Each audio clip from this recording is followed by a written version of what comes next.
नमस्कार, आप देख रहे हैं CWB हिंदी न्यूज।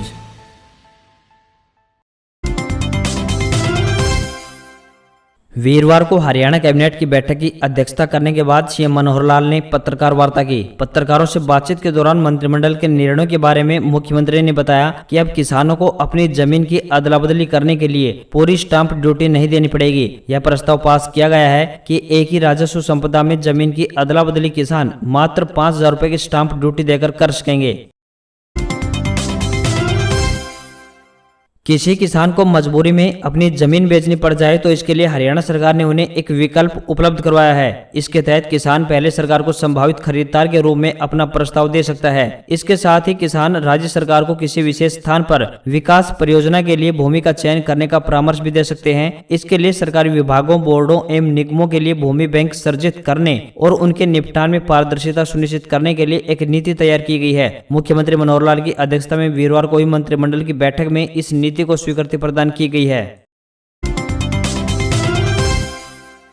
हरियाणा मंत्रिमंडल की अहम बैठक वीरवार को चंडीगढ़ सचिवालय के चौथे फ्लोर पर आयोजित की गई। सीएम की अध्यक्षता में आयोजित बैठक में शिक्षकों की ऑनलाइन तबादला पॉलिसी में संशोधन को हरी झंडी दे दी गई है। इसके अलावा हरियाणा विधानसभा सत्र 20 अगस्त को बुलाने के लिए तारीख पर मंत्रिमंडल ने मुहर लगा दी है। मंत्रिमंडल की बैठक के बाद में खुद सीएम ने बैठक में लिए गए फैसलों की जानकारी दी। बैठक में लैंड बैंक बनाने का फैसला भी लिया गया है।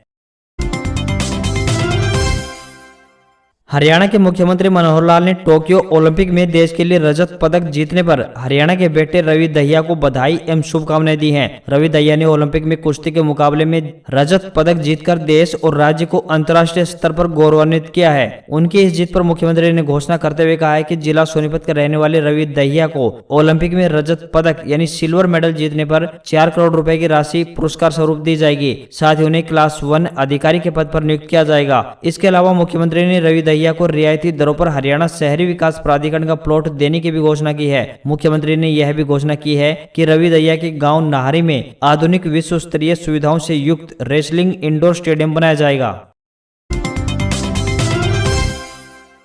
भारतीय पुरुष हॉकी टीम ने आखिरकार इतिहास रच दिया। शानदार खेल दिखाते हुए भारतीय हॉकी टीम ने 41 साल बाद ओलंपिक में ब्रॉन्ज मेडल जीता है। टीम इंडिया ने जर्मनी को 5-4 से हरा दिया। इसके साथ ही टीम को बधाई संदेश भी मिलने लगे हैं। हरियाणा के खेल मंत्री संदीप सिंह की तो खुशी के मारे आंखें छलक आई। वहीं कैप्टन अमरिंदर सिंह ने भी ट्वीट करके गर्व जताया है। वहीं हरियाणा व पंजाब के दिग्गज मंत्रियों ने भी बधाई संदेश दिए हैं।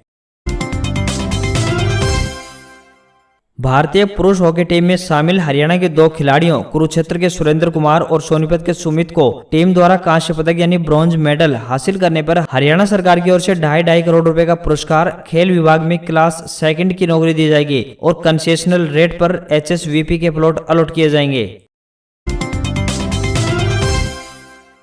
हरियाणा के शिक्षा मंत्री कंवरपाल गुर्जर का कहना है कि अभी हरियाणा में 6ठी से 12वीं तक के स्कूल खोले गए हैं। अगर किसी प्रकार से कोरोना काबू रहा तो अगस्त महीने में ही 1ली से 5वीं तक के स्कूल खोले जाएंगे। शिक्षा मंत्री ने कहा कि हरियाणा में 137 संस्कृत मॉडल स्कूलों के 1179 PGT लेक्चरर को इसलिए डिस्चार्ज किया गया है क्योंकि उनके इन पदों पर 5 वर्ष पूरे हो गए थे और उन्हें ट्रांसफर ड्राइव में शामिल किया जा रहा है। उन्होंने कहा कि टीचरों की कमी नहीं रहेगी, नए टीचरों की भर्ती की जा रही है। 1500 गाड़ियों के साथ दिल्ली निकला किसानों का काफिला। चढ़ूनी बोले कानून वापसी तक जारी रहेगा संघर्ष। कैथल में तीतरम मोड़ बाईपास पर संयुक्त किसान मोर्चा के बैनर तले गुरनाम सिंह चढ़ूनी के नेतृत्व में जिले भर से लगभग 1500 गाड़ियों का काफिला इकट्ठा हुआ और किसान एकता जिंदाबाद के नारे लगाते हुए यहां से दिल्ली के लिए कूच किया। इस दौरान किसान नेता गुरनाम सिंह चढ़ूनी ने कहा कि हमारा जोश और होश दोनों बरकरार हैं। हरियाणा विद्यालय शिक्षा बोर्ड द्वारा सीनियर सेकेंडरी मुक्त विद्यालय परीक्षा अप्रैल 2021 fresh category reappear CTP STC mercy chance की परीक्षा का परिणाम घोषित किया गया है। इस परीक्षा का परिणाम 100% रहा है। यह परीक्षा परिणाम बोर्ड की आधिकारिक वेबसाइट www.bseh.org.in पर देखा जा सकता है। यह परीक्षा अप्रैल महीने में आयोजित करवाई जानी थी, लेकिन कोविड-19 महामारी के चलते यह परीक्षा आयोजित नहीं करवाई जा सकी और शिक्षा विभाग हरियाणा सरकार के निर्देशानुसार यह परीक्षाएं रद्द कर दी गई थी। राजस्थान में पंचायत चुनाव की घोषणा। कोरोना की तीसरी लहर के खतरे के बीच 6 जिला परिषदों और 78 पंचायत समितियों में चुनाव। 3 चरणों के शेड्यूल में पहले दौर की वोटिंग 26 अगस्त को। राज्य निर्वाचन आयोग ने राजस्थान में पंचायत चुनाव की घोषणा कर दी है। 6 जिलों में जिला परिषद सदस्यों के साथ ही 78 पंचायत समितियों में भी चुनाव करवाए जाएंगे। 3 चरणों में होने वाले इलेक्शन की शुरुआत 11 अगस्त से होगी। शेड्यूल के मुताबिक पहले चरण की वोटिंग 26 अगस्त, दूसरे चरण की 29 अगस्त और तीसरे चरण की वोटिंग 1 सितंबर को होगी। जिला प्रमुख और प्रधान के लिए वोटिंग 6 सितंबर और उप प्रमुख और उप प्रधान के लिए वोटिंग 7 सितंबर को होगी। चुनाव की घोषणा ऐसे समय में की गई है जब केंद्रीय स्वास्थ्य मंत्रालय ने एक दिन पहले ही राज्य सरकार को पत्र लिखकर तीसरी लहर की आशंका जताई है। इसे कंट्रोल करने के लिए अगस्त, सितंबर और अक्टूबर में आने वाले तमाम त्योहारों पर भीड़ रोकने की सलाह दी गई है।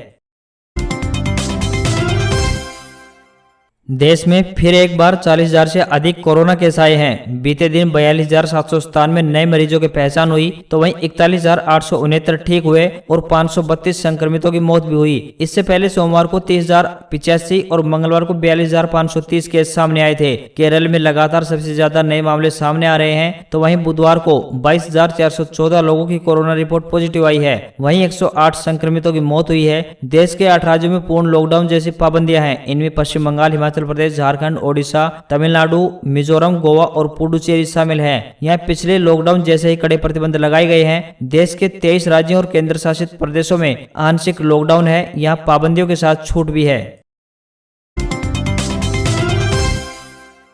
मध्य प्रदेश और राजस्थान के कई इलाके भारी बारिश और बाढ़ से बेहाल हैं। एमपी में ग्वालियर चंबल अंचल के 1225 गांव बाढ़ से प्रभावित हैं। करीब 2000 लोगों को रेस्क्यू करने में सेना और एनडीआरएफ व एसडीआरएफ की टीमें जुटी हुई हैं। उधर राजस्थान में भी मानसून अब कहर बनकर टूट पड़ा है। कोटा, बूंदी और धौलपुर में बाढ़ के हालात हैं। कोटा में हुई 8 इंच बारिश ने 43 साल का रिकॉर्ड तोड़ दिया है। इसी तरह यूपी के भी 9 जिलों में बाढ़ जैसे हालात बने हुए हैं। राज्य के ग्वालियर चंबल अंचल के शिवपुरी, श्योपुर, दतिया, भिंड, मुरैना और ग्वालियर बाढ़ से बेहाल हैं। कोटा में चंबल खतरे के निशान से ऊपर बह रही है। इसके चलते बुधवार को कोटा बैराज के 10 गेट खोलने पड़े।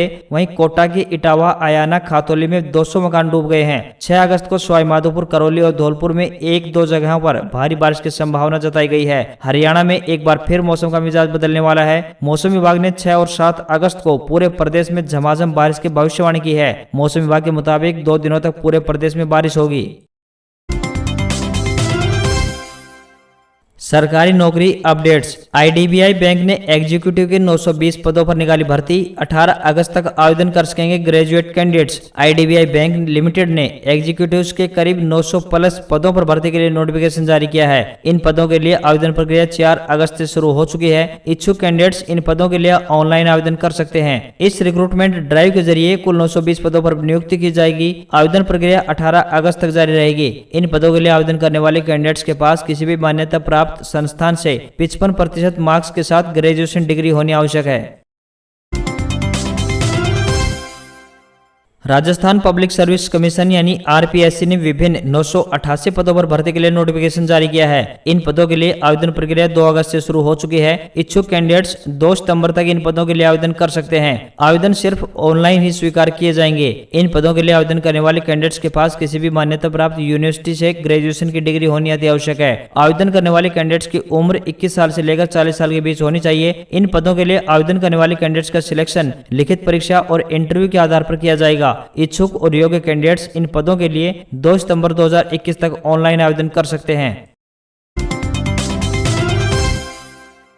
टाटा मोटर्स ने अपनी all new crossover hatchback Tiago NRG को लॉन्च कर दिया है। नया वर्जन चारों तरफ से बोल्ड क्लैडिंग और ड्यूअल टोन पेंट स्कीम के साथ आता है। वहीं स्टैंडर्ड टियागो के मुकाबले एनआरजी का ग्राउंड क्लियरेंस भी ज्यादा है। इस कार की शुरुआती एक शोरूम कीमत 6,57,400 रुपए है। वहीं इसके ऑटोमेटिक वेरिएंट की शुरुआती एक शोरूम कीमत 7,09,400 रुपए रखी गई है। आज ये कार डीलर्स के पास मौजूद है और कस्टमर्स इसे खरीद सकते हैं। कार को 4 colour option Foresta green, snow white, fire red और क्लाडी ग्रे में खरीद पाएंगे। इसमें पुराने मॉडल की तरह 1.2 litre 3 cylinder Revotron petrol engine मिलेगा। कार 5 स्पीड मैनुअल और ऑटोमेटिक ट्रांसमिशन के साथ मिलेगी। कार के टॉप एंड वेरिएंट में 7 इंच इंफोटेनमेंट सिस्टम के साथ हार्मन कार्डन के 8 स्पीकर मिलेंगे। ये इंफोटेनमेंट एंड्रॉइड ऑटो और एप्पल कारप्ले दोनों को सपोर्ट करता है। कार में कीलेस एंट्री के साथ इंजन स्टार्ट करने के लिए पुश बटन के साथ रियर पार्किंग सेंसर और ऑटो फोल्ड ORVMS मिलेंगे। इसके स्टैंडर्ड वेरिएंट में सेफ्टी सेफ्टी के लिए ABS,